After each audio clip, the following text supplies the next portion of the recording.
Hello everyone. आज हम पढ़ने जा रहे हैं कक्षा 10 हिंदी स्पर्श भाग 2 गद्य खंड से दूसरा पाठ डायरी का एक पन्ना। इसके लेखक हैं सीताराम सेकसरिया जी, जिनका जन्म 1892 में राजस्थान नवलगढ़ में हुआ और मृत्यु 1982 में हुई। तो पहले हम देखते हैं कि डायरी का एक पन्ना इस पाठ में है क्या, इसका सार समझते हैं, फिर हम इसकी व्याख्या देखेंगे। डायरी का एक पन्ना सीताराम सेकसरिया द्वारा लिखित एक संस्मरण है। संस्मरण क्या होता है? हम किसी घटना को देखते हैं, दृश्य को देखते हैं और फिर उसका लिखित जो लेख होता है उसको लिखते हैं, तो वो चीज़ संस्मरण कहलाती है। तो सेकसरिया जी भी क्या करते थे, जो भी दिन भर होता था उनके आसपास, जो भी वो देखते थे, सुनते थे, अनुभव करते थे, उसको अपनी डायरी में लिखते थे। तो 26 जनवरी 1931 के दिन भी उनके आसपास जो भी राजनीतिक हलचल हो रही थी उसको उन्होंने डायरी में लिखा और उस दिन उन्होंने अपनी डायरी में जो कुछ लिखा उसी को आपके पाठ के रूप में यहाँ दिया हुआ है। हमारा देश गुलाम था, लेकिन बहुत सारे आंदोलन चल रहे थे स्वतंत्रता के लिए। महात्मा गांधी ने भी सत्याग्रह आंदोलन छेड़ा था। तो 26 जनवरी 1930 को गुलाम भारत में पहली बार स्वतंत्रता दिवस मनाया गया और फिर यह सिलसिला हर साल चलता रहा। ऐसा माना जाता है कि कलकत्ता ने इस स्वतंत्रता संग्राम में 1930 में उतना बढ़ चढ़कर भाग नहीं लिया, लेकिन 26 जनवरी 1931 में उस एक दिन की सारी घटनाओं का वर्णन है जब बंगाल के लोगों ने स्वतंत्रता संग्राम में भाग लेने के लिए अपूर्व जोश दिखाया था। इससे पहले हमेशा यह समझा जाता था कि वहाँ के लोग आज़ादी की लड़ाई लड़ने के इच्छुक नहीं हैं, लेकिन 26 जनवरी 1931 को घटी इन घटनाओं द्वारा उन्होंने दिखा दिया कि वे भी किसी से कम नहीं हैं। पुलिस की बर्बरता और कठोरता के बाद भी हज़ारों लोगों ने स्वाधीनता मार्च में हिस्सा लिया, जिनमें औरतें भी बड़ी संख्या में शामिल थी। उन्होंने लाठियाँ खाई, खून बहाया, लेकिन फिर भी वे पीछे नहीं हटे। एक डॉक्टर जो घायलों की देखभाल कर रहा था, उसने उनके इलाज के साथ साथ उनके फ़ोटो भी लिए ताकि उन्हें अखबारों में छपवाकर इस घटना को पूरे देश तक पहुंचाया जा सके। साथ ही ब्रिटिश सरकार की क्रूरता को भी दुनिया को दिखाया जा सके। तो चलिए शुरू करते हैं डायरी का एक पन्ना। 26 जनवरी आज का दिन तो अमर दिन है। आज के दिन ही सारे हिंदुस्तान में स्वतंत्रता दिवस मनाया गया था और इस वर्ष भी उसकी पुनरावृत्ति थी, जिसके लिए काफ़ी तैयारियां पहले से की गई थी। गत वर्ष अपना हिस्सा बहुत साधारण था, इस वर्ष जितना अपने दे सकते थे दिया था। केवल प्रचार में 2000 रुपया खर्च किया गया था।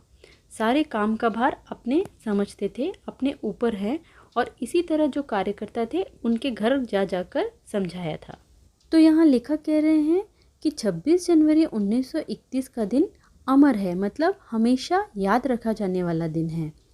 26 जनवरी 1930 के दिन ही पहली बार सारे हिंदुस्तान में स्वतंत्रता दिवस मनाया गया था और 26 जनवरी 1931 को भी फिर से वही दोहराया जाना था। पुनरावृत्ति मतलब दोहराया जाना था, जिसके लिए बहुत सारी तैयारियां पहले से ही की जा चुकी थी। अब पिछले साल बंगाल या कलकत्ता की तैयारियां काफ़ी साधारण थी। इस साल यहाँ के निवासी जितना दे सकते थे उतना दिया था। सिर्फ इस दिन को मनाने के प्रचार में ही 2000 रुपये खर्च हुए थे। उस समय 2000 मतलब बहुत बड़ी रकम थी। बंगाल या कलकत्ता के जो निवासी थे उन्हें सारे कामों के महत्वों का पता था। सारा काम उन्हें स्वयं ही करना था, ये भी वह जानते थे, और यही बात उन्होंने स्वयंकर्ताओं के घर घर जाकर समझाई थी।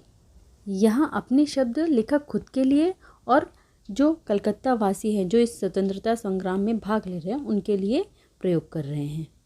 बड़े बाजार के प्रायः मकानों पर राष्ट्रीय झंडा फहरा रहा था और कई मकान तो ऐसे सजाए गए थे कि ऐसा मालूम होता था कि मानो स्वतंत्रता मिल ही गई हो। कलकत्ते के प्रत्येक भाग में ही झंडे लगाए गए थे। जिस रास्ते से मनुष्य जाते थे उसी रास्ते में उत्साह और नवीनता मालूम होती थी। लोगों का कहना था कि ऐसी सजावट पहले नहीं हुई। ऐसा कर कर वह अंग्रेज़ी सरकार को बताना चाहते थे कि वे अपने आप को स्वतंत्र समझते हैं, आज़ादी मना रहे हैं और उन सब में पूर्ण उत्साह और जोश है। अब आगे लेखक 26 जनवरी के समारोह को रोकने के लिए पुलिस की तरफ से क्या तैयारियां हुई उसके बारे में बता रहे हैं कि पुलिस अपनी पूरी ताकत के साथ पूरे शहर में पहरे के लिए घूम घूम कर प्रदर्शन कर रही थी। गश्त लगाना मतलब पुलिस पहरा देती है तो उसे गश्त लगाना कहते हैं। अब मोटर गाड़ियों में गोरखे और सेना के जो अध्यक्ष थे हर मोड़ पर मौजूद थे। न जाने कितनी गाड़ियां शहर भर में घुमाई जा रही थी। घुड़सवारों का भी प्रबंध किया गया था और ट्रैफिक पुलिस तो कहीं पर दिखाई ही नहीं पड़ रही थी। क्यों? क्योंकि सभी पुलिस कर्मचारियों को शहर में पहरे के लिए घूमने का काम दिया गया था। बड़े बड़े पार्कों और मैदानों को सवेरे से ही पुलिस ने घेर रखा था। क्यों? क्योंकि वहीं पर जो सभाएं थी, जो समारोह था वो होना था, झंडा वहीं पर फहराया जाना था। अब आगे बताया गया है कि किस तरह पुलिस लोगों को रोक रही थी। मोनूमेंट स्मारक के नीचे जहां शाम को सभा होने वाली थी, उस जगह को तो सुबह के 6 बजे से ही पुलिस ने बड़ी संख्या में आकर घेर लिया था। इतना सब कुछ होने के बावजूद भी कई जगह पर तो सुबह ही लोगों ने झंडा फहरा दिया था। अब लेखक ने श्रद्धानंद पार्क और तारा सुंदरी पार्क के बारे में बताया है। तो यहाँ पर श्रद्धानंद पार्क में अविनाश बाबू कौन थे? ये बंगाल प्रांतीय विद्यार्थी संघ के मंत्री थे। इन्होंने झंडा गाड़ा तो उनको पुलिस ने पकड़ लिया, लोगों को मारा, हटा दिया। तारा सुंदरी पार्क में क्या हुआ? हरीश चंद्र जी, ये कौन थे?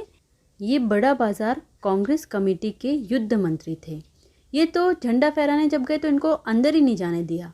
वहाँ पर भी काफ़ी मारपीट हुई और 2-4 आदमियों के तो सर फट गए। एक जुलूस भी निकाला गया जिसमें बहुत सारी लड़कियाँ थी। ये जुलूस गुजराती सेविका संघ की ओर से निकाला गया, लेकिन उनको भी गिरफ्तार कर लिया गया। एक मारवाड़ी बालिका विद्यालय था जहाँ लड़कियाँ पढ़ती थी, तो इन लड़कियों ने 11 बजे अपने विद्यालय में झंडोत्सव मनाया। इसमें जो जानकी देवी, मदालसा, ये सब जो स्वयंसेवी थे ये लोग भी आए। इन्होंने लड़कियों को समझाया कि ये उत्सव हम क्यों मना रहे हैं, इसका क्या मतलब होता है, क्या महत्व है। लेखक और उनके साथियों ने एक बार मोटर में बैठकर सब तरफ घूमकर देखा तो बहुत अच्छा महसूस हो रहा था। जगह जगह पर लोग फ़ोटो खींच रहे थे। लेखक और उनके साथियों ने भी फ़ोटो खिंचवाने का पूरा प्रबंध किया हुआ था। लेकिन यहाँ भी क्या हुआ, 2-3 बजे पुलिस कई आदमियों को पकड़ कर ले गई, जिनमें मुख्य कार्यकर्ता पूर्णोदास और पुरुषोत्तम राय थे। सुभाष बाबू जो जुलूस निकालने वाले थे उसकी पूरी जिम्मेदारी पूर्णोदास पर थी। अब उन्हें तो पुलिस ने पकड़ लिया, परंतु वे पहले से ही अपना काम कर चुके थे। अब जो स्त्रियां थी वह भी अपनी तैयारियां कर रही थी। अलग अलग जगहों पर स्त्रियां भी जुलूस बना रही थी और जुलूस को निकालने के लिए और सही जगह पर पहुंचने की कोशिश में लगी हुई थी। स्मारक मोनूमेंट के पास जैसा पुलिस का प्रबंध सुबह लग रहा था वैसा करीब 1 बजे तक नहीं रहा। तो इससे लोगों को क्या लगा कि पुलिस अब ज़्यादा कुछ नहीं करेगी, परंतु पुलिस पीछे कब हटने वाली थी। 3 बजे से ही मैदान में हज़ारों आदमियों की भीड़ इकट्ठी होने लगी थी और लोग समूहों में इधर उधर घूमने लगे थे। आज की तो बात ही अनोखी थी, निराली मतलब अनोखी थी। इतनी भीड़ इकट्ठी हो जाने पर सभा को रोकने के लिए कुछ प्रयास किए गए। उसके बारे में लेखक बता रहे हैं कि जब से स्वतंत्रता प्राप्ति के लिए कानून तोड़ने का सिलसिला शुरू हुआ था, तब से आज तक इतनी बड़ी सभा ऐसे खुले मैदान में कभी हुई ही नहीं थी। और ये सभा तो कह सकते हैं कि सबके लिए एक ओपन चैलेंज था, ओपन लड़ाई थी। अब पुलिस कमिश्नर ने एक नोटिस निकाल दिया था कि अमुक अमुक धारा के अनुसार कोई भी कहीं भी किसी भी तरह की सभा नहीं कर सकते। जो लोग काम करने वाले थे उन सबको इंस्पेक्टरों के द्वारा नोटिस और सूचना दे दी गई थी कि अगर उन्होंने किसी भी तरह से सभा में भाग लिया तो वे दोषी समझे जाएंगे। इधर जो काउंसिल था उसकी ओर से भी नोटिस निकाला गया था कि ठीक 4:24 पर स्मारक मोनूमेंट के नीचे झंडा फहराया जाएगा तथा स्वतंत्रता की प्रतिज्ञा पढ़ी जाएगी। सभी लोगों को उपस्थित रहने के लिए कहा गया था। इससे पहले कभी इतनी बड़ी कोई सभा नहीं हुई जिसमें प्रशासन को इस तरह से खुली चुनौती दी गई हो। अब ठीक 4:10 पर सुभाष बाबू अपना जुलूस लेकर मैदान की ओर निकल पड़े। उनको चौरंगी पर ही रोक दिया गया, परंतु वहाँ पर लोगों की इतनी भीड़ थी कि पुलिस उनको वहाँ पर रोक नहीं पाई। जब वे लोग मैदान के मोड़ पर पहुँचे तो पुलिस ने उनको रोकने के लिए लाठियाँ चलाना शुरू कर दिया। बहुत से लोग घायल हो गए। सुभाष बाबू पर भी लाठियाँ पड़ी, परंतु फिर भी सुभाष बाबू बहुत ज़ोर से वंदे मातरम बोलते जा रहे। ज्योतिर्मय गांगुली ने सुभाष बाबू से कहा कि वे इधर आ जाए, क्योंकि पुलिस जो थी वो लाठियाँ चला रही थी, परंतु सुभाष बाबू ने कहा कि उन्हें आगे बढ़ना है। लेखक कहते हैं कि बहुत सी बातें तो उन्होंने जो लिखी है वो सुनी सुनाई है, परंतु सुभाष बाबू और लेखक के बीच कोई ज़्यादा फासला नहीं था, बहुत दूर नहीं खड़े थे। सुभाष बाबू बहुत ज़ोर ज़ोर से वंदे मातरम बोल रहे थे, ये लेखक ने खुद अपनी आंखों से देखा था। पुलिस बहुत भयानक रूप से लाठियां चला रही थी। क्षितिज चटर्जी का सर पुलिस की लाठियों के कारण फट गया था और उनका बहता हुआ खून देखकर आंखें अपने आप बंद हो जाती थी। इस तरह का माहौल इधर था और वहाँ दूसरी तरफ मोन्यूमेंट स्मारक के नीचे सीढ़ियों पर स्त्रियां झंडा फहरा रही थी और स्वतंत्रता की प्रतिज्ञा पढ़ रही थी।